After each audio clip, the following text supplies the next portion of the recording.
ومن أحسن قولا ممن دعا إلى الله. بسم اللہ الرحمن الرحیم. السلام علیکم ورحمۃ اللہ وبرکاتہ. پیارے دوستوں اور عزیز بہنوں، میں ہوں یوسف ملک اور آپ دیکھ رہے ہیں دعوت جنت کا راستہ. دوستوں، آگے بڑھنے سے پہلے آپ سے گزارش ہے کہ ہماری ویڈیوز کو زیادہ سے زیادہ شیئر کریں، اور اگر ابھی تک آپ نے ہمارے چینل کو سبسکرائب نہیں کیا تو اس کو سبسکرائب ضرور کر لیں اور کمنٹس باکس میں اپنی رائے کا اظہار کریں.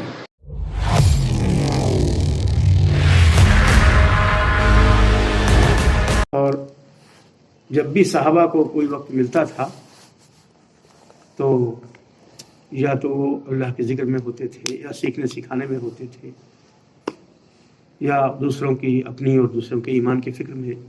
یعنی ہمیشہ ان کا کام، جو بھی کام ہوتا تھا وہ دین سے جڑا ہوا ہوتا تھا. کوئی بھی کام اپنے ایمان کی فکر میں، اپنے ساتھی کو، اپنے گھر والوں کے ایمان کی فکر میں. میرے بھائی، تو لا الہ الا اللہ محمد رسول اللہ، اس سب کا ہم نے جو اقرار کیا ہے، اس کا لا الہ الا اللہ محمد رسول اللہ کا، یہ بالکل ایسا ہی ہے جیسے ایک آدمی کی شادی ہوتی ہے، وہ صرف اتنا ہی کہتا ہے. نکاح پڑھانے والے پوچھتے ہیں قبول کیا؟ تم نے کہا ہم نے قبول کیا. اتنے میں پوری زندگی کے کام چھپے ہوئے ہیں. اتنے میں پوری زندگی، اس وقت سے لے کر کے اور موت تک، تمام ذمہ داریاں، کیسے کیسے حالات، وہ سب دونوں کو جھیلنا. جی، اس کا اگریمنٹ ہو جاتا ہے پوری زندگی کا. ایک دن، دو دن، 60 سال تک، جیسے نوکری کرتے 60 سال ہو گئی. نہیں، اگر 150 سال ہو جائے دونوں کو تو 150 سال ایک دوسرے کی ہمدردی میں رہنا. اور اس دنیاوی زندگی میں بھی دونوں کے رہنے کا ایک الگ مزہ ہے، اور دونوں کے بچھڑنے کا ایک الگ نقصان، ایک الگ تکلیف. ایسے ہی ایمان جو ہے ہمیشہ اللہ کے ساتھ ایک ایگریمنٹ. اب یہ جب بھی اللہ سے جدا ہوگا، یعنی اگر ایگریمنٹ صحیح نبھائے تو ہر آن اللہ کی یاد میں رہے، ہر وقت اللہ کا دھیان رہے، اور اس کی ایک الگ لذت. جیسے اپنی بیوی کے ساتھ ایگریمنٹ ہو جاتا ہے تو اس کی جدائی آدمی برداشت نہیں کر پاتا. سسرال والے اگر لے جاتے ہیں تو جا کے لے آتے ہیں، یہ بہت ضروری ہے. کہیں سے تھکا وکا آتا ہے، میاں بیوی ایک سامنے ہوتے ہیں، ساری تھکان بھول جاتی ہے. ایسے ہی جن کی عادت پڑ گئی ہے اللہ کو یاد کرنے کی، ان کو اللہ کی یاد کے بنا چین نہیں. سارے صحابہ کا یہ حال تھا، بغیر اللہ کی یاد کے سکون نہیں. صرف اللہ کی یاد سے ہی سکون ملتا ہے. اللہ نے قرآن میں اس کو فرمایا ہے، الا بذکر اللہ تطمئن القلوب، کہ خوب جان لو، اللہ مانے خوب پکا جان لو کہ دل کا سکون اللہ کی یاد میں، اور کسی چیز میں نہیں. نہ اے سی میں ہے، نہ اچھے کھانے میں ہے، اور نہ اچھے انتظامات میں ہے. نہیں، سامان تو ایک سے ایک ہے کہ اس سے سکون حاصل ہو جائے. جتنا زیادہ سامان ہوگا، جتنے زیادہ سامان میں جو رہتا ہوگا اتنے زیادہ بے چین ہوگا. جتنے اس کے کاروبار پھیلے ہوں گے، گھر بڑا ہوگا، کاروبار بڑے ہوں گے، اتنا ہی زیادہ پریشانی ہوگی.